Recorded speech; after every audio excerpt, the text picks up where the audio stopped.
ਉਹਦਾ ਲਿਆ ਅਤੇ ਭਾਵ ਬਣਾ ਲਈ। ਤਾਲ ਦੋਜ਼ਾ ਲਿਆ ਅਤੇ ਭਾਵ ਬਣਾ ਲਈ। ਮੇਰੇ ਸਿਧਾਂਤਾਂ ਦੇ ਆਧਾਰ ਤੇ, ਕਿਉਂਕਿ ਹਰ ਵਿਅਕਤੀ ਆਪਣੇ ਆਪ ਨੂੰ ਸਮਝਣ ਲਈ ਆਪ ਹੀ ਸਮਰੱਥ, ਨਿਪੁੰਨ, ਸਰਵਸ਼੍ਰੇਸ਼ਠ ਹੈ। ਹਮੇਸ਼ਾ ਅਸਲੀਅਤ ਵਿੱਚ ਆਪਣੇ ਆਪ ਨੂੰ ਪ੍ਰਤੱਖ ਸਮਝਣ ਲਈ ਜੀਵਤ ਸਿਰਫ ਇੱਕ ਪਲ ਵਿੱਚ ਬਿਨਾਂ ਸ਼ੱਕ।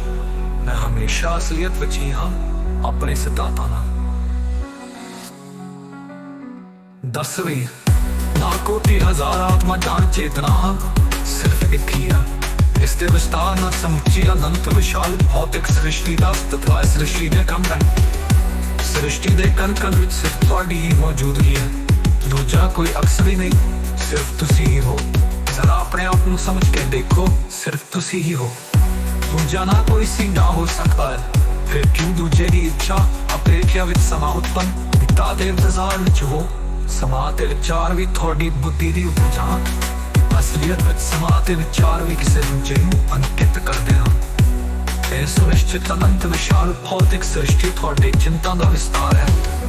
ਚਿੰਤਾ ਦੇ ਵਿਚਾਰ ਨੂੰ ਸਮਝਾਓ ਤਾਂ ਤੁਹਾਡੇ ਅਕਸ ਦਾ ਵੀ ਸਥਾਨ ਨਹੀਂ ਮਿਲੇਗਾ। ਉਹੀ ਅਸਲੀਅਤ ਹੈ। ਸ਼ੇਸ਼ ਕੁਝ ਬਚੇਗਾ ਹੀ ਨਹੀਂ। ਸਿਰਫ ਤੁਹਾਡੇ ਚਿੰਤਾ ਦਾ ਪ੍ਰਤੀਬਿੰਬ ਹੀ ਵਿਸ਼ਾਲ ਭੌਤਿਕ ਸ੍ਰਿਸ਼ਟੀ ਦਾ ਅਸਤਿਤਵ ਹੈ, ਅਤੇ ਅਸਲੀਅਤ ਵੀ ਤੁਹਾਡੇ ਚਿੰਤਾ ਲਈ ਅਨੰਤ ਸੂਖਮ ਅਕਸ ਹੈ।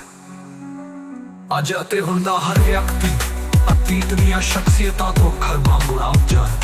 ਜੇ ਆਪਣੇ ਆਪ ਨੂੰ ਸਮਝ ਜਾਵੇਗੀ ਤਾਂ ਦੂਜੀਆਂ ਸਮੁੱਚੀਆਂ ਪ੍ਰਜਾਤੀਆਂ ਤੋਂ ਵੀ ਘਟੀਆ, ਨੀਚ ਅਤੇ ਨਿਮਨ ਹੈ। ਆਪਣੇ ਆਪ ਨੂੰ ਸਮਝੇ ਬਿਨਾਂ ਸਿਰਫ ਸ਼ੈਤਾਨ, ਸ਼ਾਤਰ, ਬਦਮਾਸ਼, ਹੁਸ਼ਿਆਰ ਬੁੱਧੀ ਦੀ ਵਰਤੀ ਦਾ ਸ਼ਿਕਾਰ ਹੋਇਆ ਹੈ। ਬੁੱਧੀ ਦੀ ਵਰਤੀ ਹਮੇਸ਼ਾ ਪ੍ਰਕਿਰਤੀ ਦੀ ਸੰਪੰਨਤਾ ਸਥਾਪਿਤ ਕਰਨ ਵੱਲ ਆਕਰਸ਼ਿਤ ਅਤੇ ਪ੍ਰਭਾਵਿਤ ਕਰਦੀ ਹੈ, ਜਦਕਿ ਆਪਣੇ ਆਪ ਨੂੰ ਸਮਝਣ ਲਈ ਬੁੱਧੀ, ਸਰੀਰ, ਪ੍ਰਕਿਰਤੀ ਅਤੇ ਤੱਤਾਂ ਦਾ ਅਸਤਿਤਵ ਹੀ ਖਤਮ ਕਰਨਾ ਪੈਂਦਾ ਹੈ। ਸੁਖਮਤਾ ਵੱਲ ਵਧਣਾ ਪੈਂਦਾ ਹੈ। ਅਨੰਤ ਸੁਖਮਤਾ ਵਿੱਚ ਹੀ ਅਸਲੀਅਤ ਹੈ। ਫਿਰ ਦੂਜੇ ਦੀ ਇੱਛਾ ਅਸਥਾਈ ਭੌਤਿਕ ਸ੍ਰਿਸ਼ਟੀ ਵਿੱਚ ਫੈਲੇ ਅਨੰਤ ਸੁਖਮ ਅਕਸ ਨੂੰ ਸਮਝ ਕੇ ਅਸਲੀਅਤ ਵਿੱਚ ਹਮੇਸ਼ਾ ਰਹਿਣਾ ਹੈ। ਜੇ ਮੈਂ ਕਹਾਂ ਕਿ ਕਰਮ ਨਾਮ ਦਾ ਸ਼ਬਦ ਵੀ ਨਹੀਂ ਹੁੰਦਾ ਤਾਂ ਕਿਵੇਂ ਲੱਗੇਗਾ? ਹਾਂ, ਇਹ ਸੱਚ ਹੈ। ਜੋ ਕੁਝ ਵੀ ਹੁੰਦਾ ਹੈ ਉਹ ਪ੍ਰਕਿਰਤੀ ਦੁਆਰਾ ਨਿਰਧਾਰਿਤ ਹੁੰਦਾ ਹੈ, ਜਿਸ ਨੂੰ ਕੋਈ ਵੀ ਬਦਲ ਨਹੀਂ ਸਕਦਾ।